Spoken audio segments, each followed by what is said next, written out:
Well, hello everyone, and welcome to today's AWS Summit. My name's Robbie Wright. I'm part of the storage team at AWS. And in our session today, we're going to talk about a topic near and dear to many of our hearts, storage cost optimization.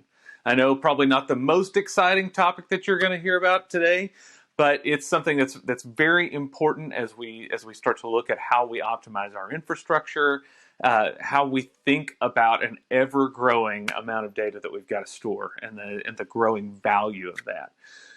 As we all know, data is growing exponentially faster than our budgets, and as we find better ways to analyze it and better ways to make value out of that data, the value of storing more data becomes greater. So one of our driving principles in storage at AWS is to help you store more data in a more cost-efficient manner. So today I'm going to provide a broad look at the ways to optimize your storage costs across object storage in Amazon S3, block storage in Amazon EBS, and file storage with Amazon EFS and FSx for Windows File Server, as well as talk about some of the ways to get data into and out of the cloud and some of the cost considerations there. So for many customers, infrastructure transformation is a logical starting point to reducing IT costs and ensuring that their organizations can use their data to build new innovations. And they're looking to increase security, performance, availability, scalability, and most of all, to reduce costs. And these are all benefits that customers realize every day on AWS. These have real, tangible benefits in helping you focus on what you do best, which is building technology to support the unique needs of your business, instead of investing time and money in building and maintaining a mostly undifferentiated physical infrastructure stack. IDC published a report last year that forecasts that running on AWS, IT infrastructure teams will be on average about 62% more efficient, and application developers will be about 25% more productive when they're running on AWS. Let's look at some specific examples of the AWS storage services and features that help drive that productivity with the most extensive set of services and features to help you optimize your storage costs. So AWS has storage services that meet you where you are today. We have storage services to fit just about every workload, whether we're talking about object, block, or file storage. We've got a broad and a deep array of offerings. But a critical ingredient to any transformation, particularly those involving storage, is to understand the path from here to there. There's usually no flag day type of migration when we're talking about moving to the cloud where we're able to cut everything over in one fell swoop. So it's critical that you're able to build a system that can gradually and safely shift from one environment to another. And that's why AWS has been investing in services that help simplify data migration and help you operate with a hybrid infrastructure or hybrid architecture. For example, we've got AWS Tape Gateway, which is a mode of AWS Storage Gateway that acts as a drop-in replacement for on-premises on-premises tape libraries while storing data in the cloud.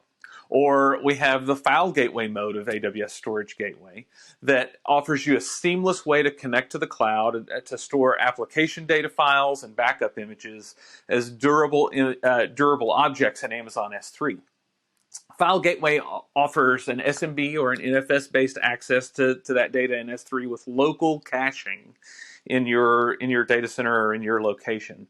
Customers use File Gateway both for on-premises applications and for Amazon EC2 resident applications that need file storage in S3 for object-based workloads. And then we've got other services like AWS Data Sync that provides a fast, efficient data movement over the network, and it uses an on-premises software agent to connect to your existing NFS or SMB based applications and move that data to over the network to AWS about 10x faster than most other applications like that. And then for offline transfer. So if you've got disconnected edge locations, or you've got places that you don't have reliable internet connectivity, we have an entire suite of what we call the Snow family of devices: AWS Snowcone, Snowball, and Snowmobile, that help you move data from one location to another, or enable edge computing applications with all of the infrastructure that you need right there in the box in Snowcone and Snowball. So those can help you with anything from petabyte, or from multi-terabyte to multi-exabyte moves into the cloud without having to saturate the network connection. So let's talk specifically about cost optimization, though, because I know that's why you're here today. Sometimes that comes in the form of a price decrease. Other times it comes in the form of new storage classes. And then oftentimes we bring you new tools that help you use those different storage classes more intelligently. And we'll talk more about those in a few minutes. So, for example, in 2019, there were 4 big announcements that we made around storage pricing in particular. Early in 2019, we launched S3 Glacier Deep Archive for your long-term coldest storage. It's about $1 per terabyte per month. It's the lowest cost object storage you can purchase that provides all the durability and availability that I discussed earlier. Data is stored across 3 or more AWS availability zones and can be retrieved in as little as 2 hours. And we've looked at the total cost of ownership for S3 Glacier Deep Archive with multiple different customers. And when you add up all the costs, this S3 storage makes it more cost effective to store cold archive data than most on-premises tape libraries. Add to that the fact that you no longer need to deal with the expensive and finicky tape drives, arrange for off-premises storage, or worry about migrating data to newer generations of media. And it makes it really a no-brainer to move all your archive data to the cloud. Then in 2018, we introduced a lower cost storage class for Amazon EFS that was focused on less frequently accessed data. And then in late 2019, we reduced pricing for that storage class, which we call Amazon EFS Infrequent Access. We reduced it by 44%, giving you the option to store that infrequently accessed file data at a price 92% less expensive than the EFS standard storage class. What we found is that, and third parties like IDC have found, is that many customers have about an 80-20 split in their file storage between cooler data and hot data. And when you blend these in that ratio, the cost per gigabyte is reduced to about 8 cents per gigabyte per month, which is the lowest cost file storage for NFS in the cloud. And then just before reInvent 2019, we announced a 68% price drop for AWS Data Sync. Data Sync, as I mentioned before, is that service that helps you get data into and out of the cloud faster, and it has simple, predictable usage-based pricing. So with Data Sync, you only pay for the amount of data that you transfer. Your costs are based on a flat about 1.25 cents per gigabyte fee, and there are no upfront costs and no minimum fees. And then finally, in March of this year, Amazon FSx for Windows File Server launched a new storage option based on hard disk drives that now provides an even lower cost for file storage in the cloud for those Windows workloads. So that starts at 1.3 cents per gigabyte per month. When you combine that with FSx's support for data deduplication, which we'll talk about here in a few minutes, you can achieve a cost of less than 1 cent per gigabyte per month.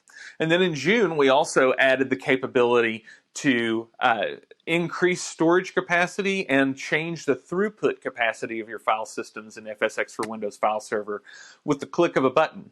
So that provides you a lot of flexibility to grow your file storage and to scale up or scale down the available performance as needed to meet the evolving needs of your storage over time. So when looking at cloud pricing, it's tempting to compare just the cloud storage cost against the acquisition cost of storage hardware. But that really doesn't show you the full picture. In traditional on-premises infrastructure, there are several other costs that you don't incur when you're running in the cloud, including the cost of data center space, the cost of power, the cost of cooling, the cost of building and maintaining a network, all the hardware and software maintenance expenses, and the headcount costs to operate that infrastructure. Additionally, you typically incur the cost of underutilization. That is, any storage capacity that you've purchased but aren't using, increasing your per gigabyte cost of data stored. In contrast, when you're using services like Amazon S3 or Amazon EFS, when you delete data, you stop paying for that storage immediately. You don't have to do anything else. So there's no underutilization expense there. And finally, when you're on premises, you pay for the cost to migrate data from one system to another, which can be substantial, particularly in the cost of time, because it is not free whenever you've got to make those frame shifts, or whenever you've got to make a forklift upgrade from one generation to another. Those are non-trivial costs and things that should be considered. We're also continuing to deliver new ways to reduce costs when you're running in AWS. One of those ways is in introducing new lower cost storage classes. We have 6 different storage classes of Amazon S3, 2 storage classes in EFS, 4 different volume types in EBS, and the HDD option in addition to the SSD option. So 2 options for storage in FSX for Windows File Server. We often build those storage classes to fit a particular data access profile. But what about data that doesn't cleanly fit that profile? Maybe access patterns fluctuate, maybe you've got to run periodic analytics jobs that touch larger data sets, and it can become really hard to manage costs for those data sets. So at reInvent 2018, we introduced S3 Intelligent Tiering, and it's been growing incredibly well. Intelligent tiering stores objects in 2 access tiers. One tier that's optimized for frequent access and another lower cost tier that's optimized for infrequent access. And so for a small monthly monitoring and automation fee per object, S3 Intelligent Tiering monitors those access patterns and automatically moves objects that haven't been accessed for 30 consecutive days into an infrequent access tier. And then if an object in that infrequent access tier is accessed later, it's automatically moved back into the frequent access tier. No additional tiering fees apply when objects are moved between storage or between those 2 different tiers, and that makes it really cost effective for data with changing access patterns that you don't know how to really set lifecycle policies to automate moves around. And then the last place that we really focus on is data reduction. So as I mentioned before, we've enabled data deduplication and Windows native deduplication for FSX for Windows File Server, and that can help you reduce costs significantly. So if you're not familiar with data deduplication, that's just the simple act of taking data that's stored more than once and only storing one copy of it, and that helps you save costs by up to about 50%. And then with EBS, we've helped you reduce the amount of data you store for backups as you're using the EBS snapshot feature by giving you incremental snapshots within EBS. So let's talk really quickly about S3. Companies are using S3 for every imaginable use case, including things like data lakes, geospatial imagery, DNA sequences, autonomous vehicle data, and more. All of these different use cases require active management of large volumes of data. And the reason that these companies choose AWS and S3 is because over the past 14 years, S3 has helped companies around the world optimize their storage costs. So when you think about S3, you can find all those different types of workloads in all kinds of different industries that are storing data on there. And those things range from IoT sensor data to ML models, and the list goes on and on and on. And one of the reasons that S3 that companies choose S3 for that, in addition to the innovation in helping them reduce costs, is because S3 provides industry-leading scalability, availability, security, and performance. So to give you some examples, S3 stores exabytes of data across millions of drives, trillions of objects around the world, and it regularly peaks at millions of requests per second. And we can process in a single region over 60 terabits per second in a day. So in summary, a very powerful storage offering in S3, and because of that, we developed a mental model on how you can optimize the cost for your specific use case. So when it's important to understand, sort of in this mental model, exactly what we're talking about when we're talking about a regional storage service like S3. AWS now spans 76 availability zones within 24 geographic regions around the world, and it's announced plans for 9 more AZs and three more AWS regions in Indonesia, Japan, and Spain. An AWS region is a physical location around the world where we cluster data centers, and we call each group of logical data centers an availability zone. Each of our regions is architected with multiple availability zones to protect data durability and service availability. They're even architected to be able to withstand the loss of physical infrastructure, allowing our services like S3 to achieve very high availability.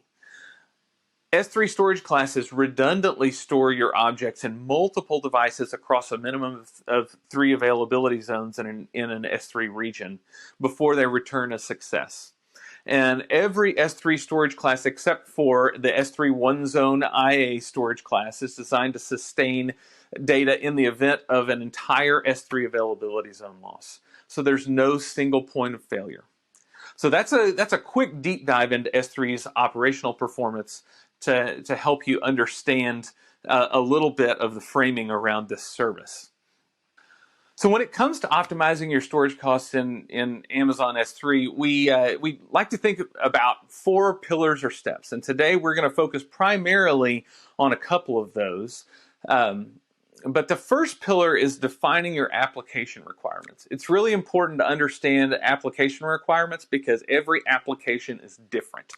So for example, you architect your applications differently if it's static web content, like you need random access, you need high availability, you need high durability, versus some data analytics use case where you'd need frequent access, maybe the availability can be a little bit lower, or versus some long-term backup that maybe you've stored in a second region that you don't really need immediate access to it, and so you can make some decisions based on the profile of that application. All of those are different use cases that we commonly see in S3, and all of those have different requirements that drive your storage cost. No one knows better than you do what the application requirements are.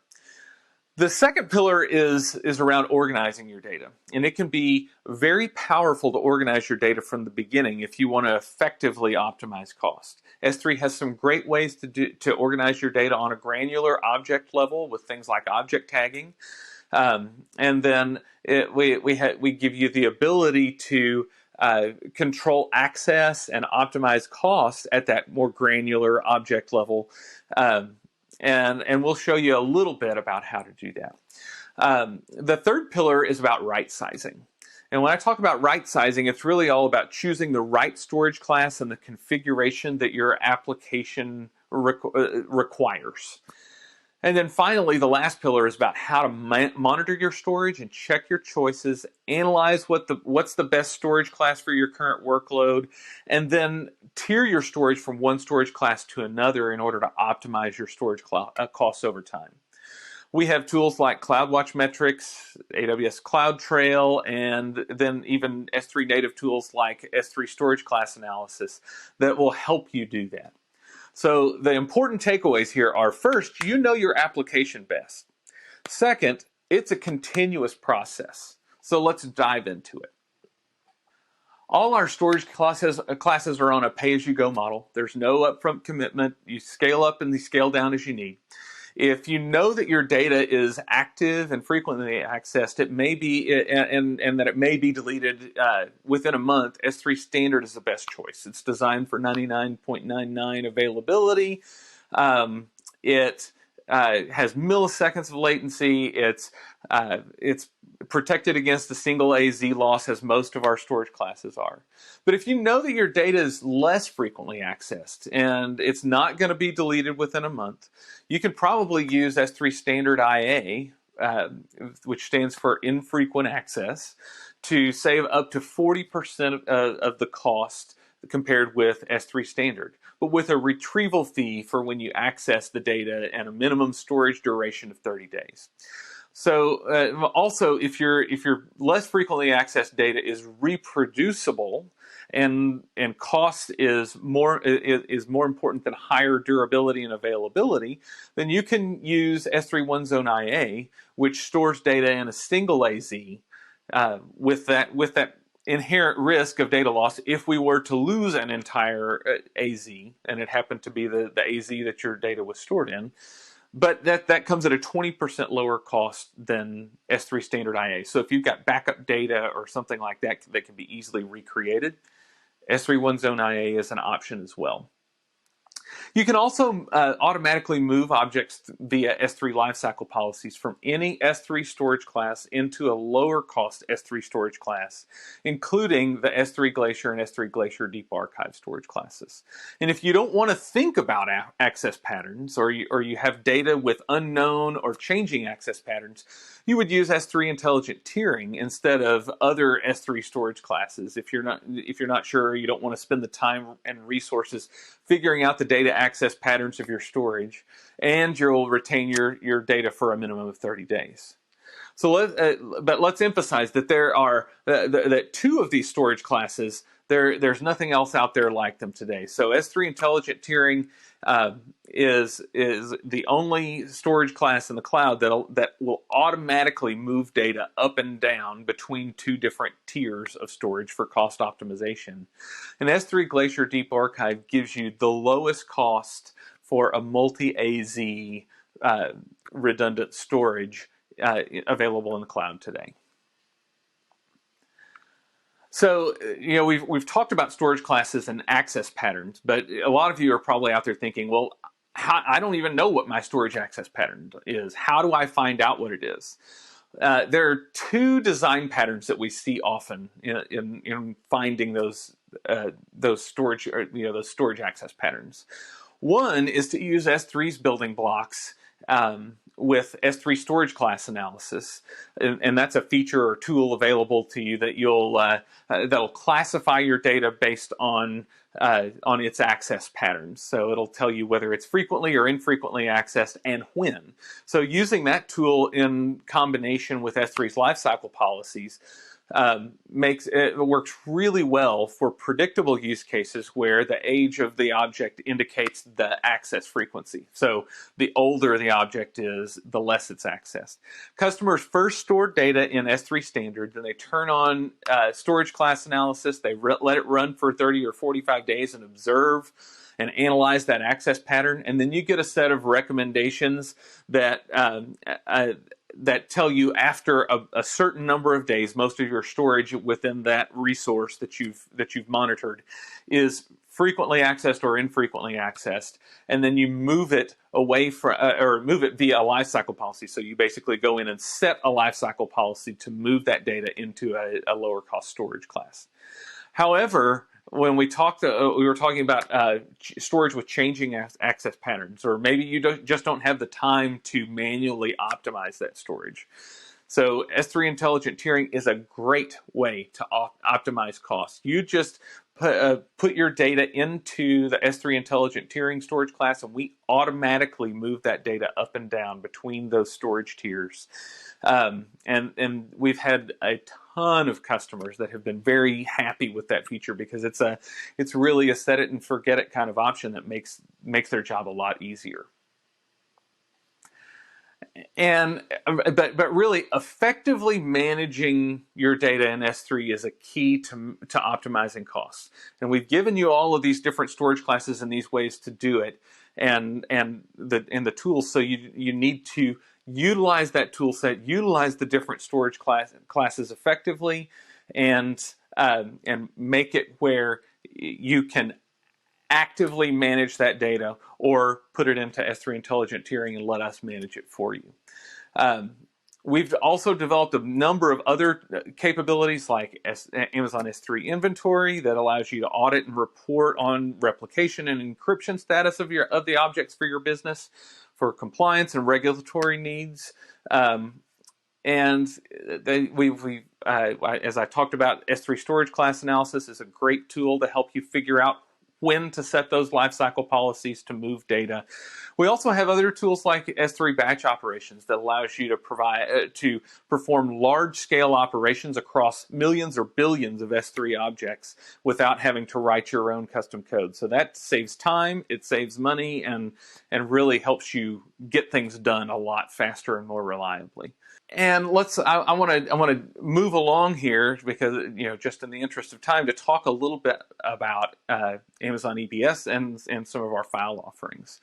So EBS, if you're not familiar, is one of our premier storage services. It offers block storage for those applications that require that, and those are easy to attach to EC2. And we've got 4 different volume types to help you cost optimize, so to fit latency and performance needs with the cost profile of your application. We also give you the ability to snapshot that data for data protection. We also provide instant storage that's attached and included with many EC2 instances. And then we give you services that help you optimize many of these different things, particularly around our snapshots.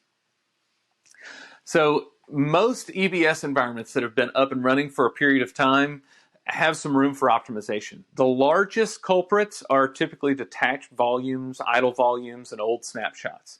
Trusted Advisor, CloudWatch, and Cost Explorer are all good AWS tools for identifying and eliminating unused or underused EBS resources. Trusted Advisor proactively seeks out potential savings from unused or underused volumes and recommends steps to remediate, including estimating how much you can save if you take that recommended action. Tagging is an important feature that allows customers to better manage their AWS resources. Tags give you the ability to assign a simple key value pair to resources like EC2 instances, EBS volumes, EBS snapshots, and allowing you to logically group resources to help visualize, analyze, and manage resources together. Activating tags for cost allocation tells AWS that associated cost data for these tags should be made available throughout the billing pipeline. And then Data Lifecycle Manager for EBS snapshots provides a simple automated way to back up data stored on Amazon EBS volumes. You can define backup and retention schedules for EBS snapshots by creating lifecycle policies based on those tags. And then automating snapshot management can make a big difference as it minimizes the number of unnecessary snapshots that are being stored. And this helps identify usage and spend based on tags for their particular units in Cost Explorer. You can activate tags as cost allocation tags in the billing dashboard, and this allows you to generate reports on cost and usage broken down by tag values such as dev, test, or backup. The same data is visible in Cost Explorer for additional visualization. And then with Amazon Data Lifecycle Manager that I mentioned a moment ago, you can manage the lifecycle of AWS resources. You can create lifecycle policies which are used to automate operations on the specific resources. So you can use DLM to automate creation, retention, and deletion of EBS snapshots taken to back up those EBS volumes. Automating snapshot management helps you to protect valuable data by enforcing regular backup schedules. It allows you to retain backups as required by auditors or internal compliance. And it also allows you to reduce storage costs by deleting outdated backups. Combined with the monitoring features for Amazon CloudWatch events and AWS CloudTrail, Amazon Data Lifecycle Manager provides a complete backup solution for EBS volumes at no additional cost. And now let's shift gears and talk about our file storage portfolio. Most of you will probably know that Amazon EFS is our fully managed cloud-native NFS file system.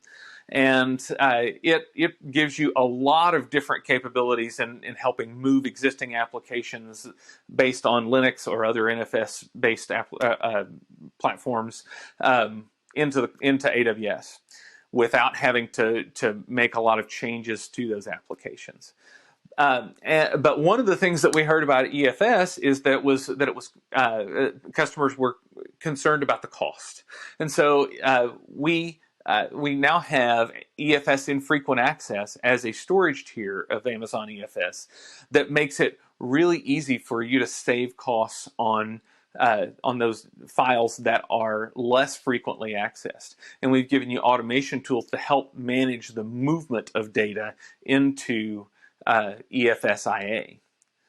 So all you have to do to enable EFSIA is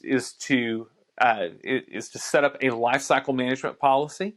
So first, it's also important to note that you create a file system in EFS, and that file system works transparently and serves you data from both EFS standard and EFSIA storage classes. So you have a common file system namespace. You don't have to worry about where your files are actually stored. But to enable EFS lifecycle management for your system, all you have to do is go into the console, make a few clicks, define a lifecycle policy, either 14, 30, 60, or 90 days, and then EFS automatically moves that data for you. I want to talk about FSX for Windows File Server. I've talked a little bit about it, so I'll move through this pretty quickly. But FSX for Windows File Server is a fully managed Windows file system that's based on AWS. And that means you have all the goodness, all the features that you're used to within Windows File Server, unlike other cloud offerings, and the ability to outsource basically all of the management of that. And we now provide two different cost options, two different storage tiers that you can choose, or storage options that you can choose within FSX for Windows File Server. We have the SSD based for high performance Windows file systems. We've had that for quite a while, but in April of this year, we launched an HDD based or hard disk based spinning disk version at a significantly lower cost. And then we've also recently launched storage and throughput scaling options that allow customers to dynamically scale and right size their storage throughput and capacity. And with that new HDD option, we now have the lowest cost Windows file storage in the cloud. So for those Windows applications and workloads that need to store data in the cloud, that starts at 1.3 cents per gigabyte month.